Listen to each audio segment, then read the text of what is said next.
భారతీయుడు 2 సినిమా గురించి and most importantly సినిమాలోని పాటల గురించి మనతో మాట్లాడడానికి the most happening choreographer dance choreographer Jani master is here. Master ఎలా ఉన్నారు? సో భారతీయుడు 2 అంటే ఈ సినిమా పేరుని పలకడం కూడా చూసారా, భారతీయుడు 2 అని అనలేం, భారతీయుడు 2 అనాలన్నమాట. భారతీయులు కాబట్టి ఆ గర్వం ఉంటుంది, ఆ ప్రేమ ఉంటుంది, ఆ సినిమా అంటే ఆ ఇష్టం కూడా ఆ రేంజ్ లో ఉంటుంది.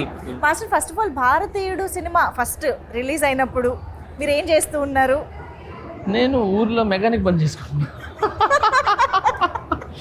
మెకానిక్ పని చేసుకున్నది అది. ఎంత చిన్నపిల్లలు నేను. సో చదువు లేదు, ఓకే చదివాం అంతంత మాత్రం చదివా, బట్ మెకానిక్ పనిలో ఉన్నాను. పక్కనే థియేటర్స్ అన్నీ. ఎక్కడ ఎక్కడ ఇది? నెల్లూరులో పక్కనే థియేటర్స్ అన్నీ పక్కనే. సో అక్కడ అర్చనాలలో నర్తికి థియేటర్ దేంట్లోనో ఈ సినిమా 3వ హాల్లో దేంట్లో ఉండాలి. సో మా అక్కడే షాప్స్ ఉండేది, కనకమహల్ అక్కడంతా కూడా. సో అక్కడికి వెళ్ళినప్పుడు ఈ సౌండ్స్ ఎక్కువ వినపడతా ఉండేది. అంటే పాటలు అప్పుడు మేము వెళ్ళిపోయేది, ఛాయ్కని వెళ్ళిపోయేది, పాటలప్పుడు పాటలు వినేసేది వచ్చేసి. సో అలా చేసుకుంటూ అంటే అది వేరే ఆ రోజులు ప్యూర్, అది అప్పుడంతా ప్యూర్గా ఉండేది. ఆ స్ట్రీట్స్ కానీ జనాలు నిజంగా చెప్పినా చాలా ప్యూర్గా ఉండేది. సో ఆ టైంలో ఈ సినిమా రావటం అంటే అప్పుడు కొత్త ఇవన్నీ. భారతీయుడు 2 అనగానే ఒక ముసలాయన అసలు ఎలా కొడతారంట, మర్మకళ్ళు మీరు ఒక 3 మర్మకళ ఇది చేసి చూపించాలి. అంటే మీ నుంచి స్టెప్పులు ఎప్పుడు మేము చూస్తాం. నాకే మర్మకళ రాదు. భారతీయుడు సినిమా ఎన్నిసార్లు చూసాను. ఇలా అంటారు ఇది కూడా ఉంది. ఇలా ఏదో ఇలా పెట్టి ఇలా గుద్దితే ఎప్పుడైనా ప్రయోగించారు ఎవరి మీద? చిన్న సినిమా చూసి వచ్చిన అదే పని. చిన్నప్పుడు ఎవరైనా మాట్లాడినా ఎవరైనా ఏదైనా చేసినా అలా ట్రై చేసేది. బట్ మజాక్ రా బాబు అని చెప్పి మళ్ళీ, కానీ వచ్చేది కాదు అది మా అందరికి. అదొక ఆర్ట్. ఇప్పుడు మార్షల్ ఆర్ట్స్ ఎలాగో, సో అలాగా మర్మకళ అనేది అందులో మన ఇండియన్స్ దాంట్లో. ఇప్పుడు మార్షల్ ఆర్ట్స్ అనేది ఎక్కడి నుంచో వచ్చింది. సో అలాగా మనకు ఇక్కడ మర్మకళ అనేది మన ఇండియన్స్లో క్రియేట్ అయింది. మర్మకళ అనేది అది మన ఇండియాలో ఉండటం అనేది అది నిజంగా అది గ్రేట్గా అండ్ చాలా గర్వంగా ఫీల్ అవుతాం. అలాంటి మనకి తెలియని ఎన్నో ఎలిమెంట్స్ ఉన్నాయి, చాలా ఉన్నాయి దీంట్లో. సో భారతీయుడు సినిమా నిజం చెప్పాలంటే నాకు పాటల ద్వారానే పరిచయం. అంటే చిన్నప్పుడు సినిమా అర్థం చేసుకోలేని స్టేజ్లో we thoroughly enjoyed the songs. అప్పుడే కొత్తగా వచ్చిన టేప్ రికార్డర్లో సో అవి బాగా గుర్తనమాట. సో అలా సాంగ్స్ పరంగా మీకున్న మెమరీస్ ఏంటి భారతీయుడు 2 మూవీ? భారతీయుడు 2లో నాకు డాన్స్ పాటలు ఇవన్నీ కూడా బాగా ఇష్టమే. కానీ దాంట్లో నాకు ఎప్పటికీ గుర్తుండిపోయేది, హార్ట్ టచింగ్గా బాగా ఇష్టంగా ఉండేది, డబ్బుల్ని పడవలుగా చేసి వదిలేసి, అంటే ప్రేమ ముఖ్యము, అంటే అంటే ఎదుటోళ్ళ కళ్ళల్లో సంతోషం అది ముఖ్యం, డబ్బులు కాదురా అని చెప్పి అప్పట్లో 500 తను చేసి వదలటం అనేది ఆ యొక్క మాంటేజ్ అనేది అసలు చాలా చాలా ఇష్టం నాకు. అందుకే పచ్చని చిలుకలకు తోడు ఉంటే అనేది నాకు చాలా ఇష్టం. మిగతా డ్యాన్స్ సాంగ్ ఉన్నాయి, బట్ ఆ సాంగ్ అనేది బాగా ఇది తగిలేస్తుంది ఇక్కడ. సో సూపర్ సాంగ్ అది నాకు ఆ సినిమాలో మెయిన్ పార్ట్, అంటే మనసులో ఉండిపోయే పాట అంతే. పచ్చని ఇవన్నీ డాన్స్ మనం ఈ అదిరేటి డ్రెస్ వేస్తే ఇవన్నీ కూడా మనం ఎంజాయ్ చేస్తాం, అన్నీ చేస్తాం, కానీ గుర్తుండిపోయేది అంటే పచ్చని చిలుకలతో ఉంటుంది. సో దాంట్లో బురదలో చేయటం, పడేయటం, అండ్ పెద్ద కమలాసంగా పోయి లుంగి కట్టుకొని ఇట్లా అనుకొని వేయటం, అండ్ ఆమె మన సుకన్య గారు వాళ్ళిద్దరులా అలా చేయటం. సో ఆ క్యూట్నెస్, ఆ మాంటేజెస్ అండ్ వాళ్ళ ఎమోషన్ అనేది అస్సలు సూపర్ కొరియోగ్రాఫర్.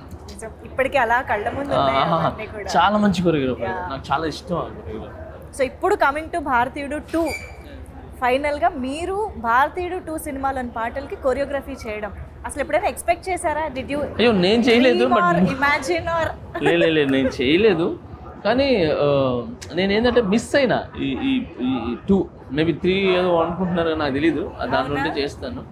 బట్ దీంట్లో ఒక సాంగ్ అయితే నేను కంపోజ్ చేశాను స్టేజ్ మీద. అసలు చాలా చాలా బాగుంది. అమ్మాయి సాంగ్, అప్పట్లో మనకు ఓపెనింగ్ సాంగ్ ఎలా ఉంటుంది అలాంటి సాంగ్. షకలక బేబీ. ఓ సో ఆ జానర్లో ఉండేదే, బట్ అది డిఫరెంట్ సాంగ్, ఇది డిఫరెంట్ సాంగ్. సో ఈ సాంగ్ కూడా పెప్పీగా ఉంది, బాగుంది. సో మొత్తం ఫారినర్స్ని పెట్టి నేను స్టేజ్ మీద పర్ఫామ్ చేపిస్తున్నాను. సినిమాలో ఇది నేను అప్పటికి శంకర్ గారికి నేను పరిచయం అవ్వాల. సో RC15 మనం చేసింది, చరణ్ సార్ RC15 చేసాం. దానికి ముందు 3 years ముందే పాటలు అయిపోయినాయి, షూట్ చేశారు పాటలు. అవునా? సో అందువలన నేను మిస్ అయిపోయినా, లేదంటే ఖచ్చితంగా ఈ సినిమాలో చేసామండి. బట్ శంకర్ గారి సాంగ్స్ కి ఒక స్పెషాలిటీ ఉంటుంది. ఆయన ఒక్కొక్క సాంగ్ ని చెక్కి ఒక థీమ్ పెట్టి దానికి యునో ద మేకింగ్ లో కానీ కొరియోగ్రఫీలో కానీ గెటప్స్, లొకేషన్స్ అన్ని చాలా వెరైటీగా ప్లాన్ చేస్తూ ఉంటారు కదా శంకర్ గారు. ఫస్ట్ డాన్స్ ఇవన్నీ పక్కన పెట్టి, అంటే ఎవరు చూడనిది నేను చూపించాలి. అది మ్యూజిక్ కావచ్చు, లేదనంటే సెట్ కావచ్చు, ఏదైనా డ్రెస్సులు కావచ్చు, మేకప్ కావచ్చు, లేదంటే పాటలో స్కీమ్, ఒక స్టోరీ కావచ్చు. సో ఇవన్నీ ఎవరు చూడని కన్ను నేను చూపించాలని ఎప్పుడు థింక్ చేస్తుంటాను. సో నేను RC15 కూడా వర్క్ చేసినప్పుడు సేమ్ ఇదే, అంటే ఇది వద్దు, ఇంకేదైనా చేద్దాం అని ఆయన నాకు ఐడియాస్ ఇస్తుంటే నేను ఈయనకి ఆడి నుంచి వస్తున్నారు బాబు ఇంత ఐడియాలో మన బుర్ర. ఫస్ట్ శంకర్ గారు ఒక ఐడియాతో వస్తారా, ఈ సాంగ్ ఇలా చేద్దాం, ఒక ఐడియాతో కాదు 100 ఐడియాస్ వస్తారు, అన్ని తీసుకుని వస్తారు. మేము దాంట్లో ఏం సెట్ చేయాలా, ఎలా సెట్ చేయాలా అని చెప్పి, బట్ ఈజీ.